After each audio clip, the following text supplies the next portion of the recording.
jako akawuwo. Sayyidina Muhammad bin Abdullah nga abayisilamu beetegekera okutandika omwezi omutukuvu gwa Ramazani. Pulezidenti Jeno wa Juma ne Zuhuri era nga yakulira bamasheke mu ggwanga Sheikh Muhammad Abdul Nuh Lunano Bakawooya asabye bayisilamu okwegayirira omutonzi okutaasa ensi ebizibu ebigirimu ensangi zino, ng'okwogera bino abadde awa obubaka bwa mawuledi n'ekisiibo mu lukiiko lwa bannamawulire ku kitebe ekya Juma ne Zuhuri ekya Ddondo mu ggombolola y'e Kawempe wano mu Kampala. tulina okumusaba atusonyiwe nga tukozesa ekigambo nastaghfirullah.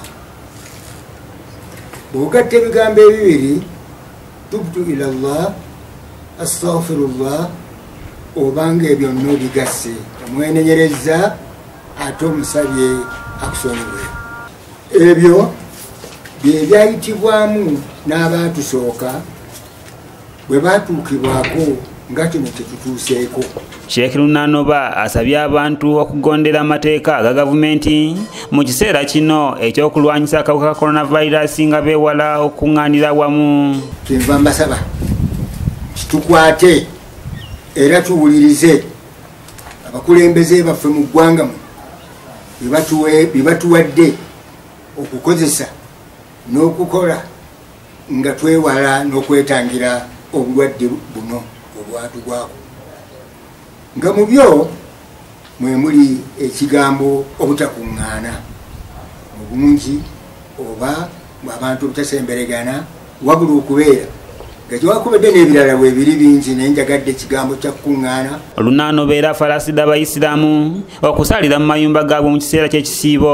tugenda okusiiba insha allahu taala mu bbanga ekitakyaweza nnaku 10 kati okuva kati, wabula bye tulinda nti oba oli awo be lutaba lwakuna lujja luyinza okuba olwokutaano nga lwe tuyinza okusiiba omwezi gwa Ramadani guyingira. mbakubiriza nga ŋŋamba nti era olw'okwewala kukuŋŋaana esitwala z'ettalawiya zijja kubeera mu mayumba. abantu abasinga nkimanyi nti tebasobola kwesaaza bokka mu mayumba, naye tetulina kyakukola ababa batasobodde kubeera nga mu nnyumba zammwe musaala ettalawiya.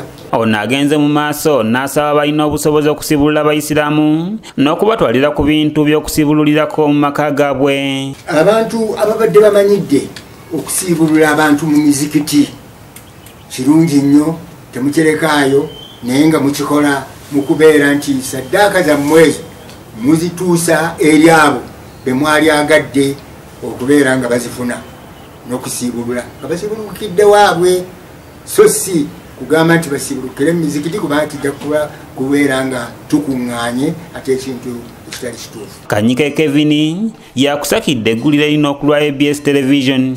abaami n'abakyala tulina okufaayo okulabika nti ekisiibo tukitwala okusiibulukwa naye okusiiba n'ebirala sunda zetumanyi nga tuzitwala mu maaso.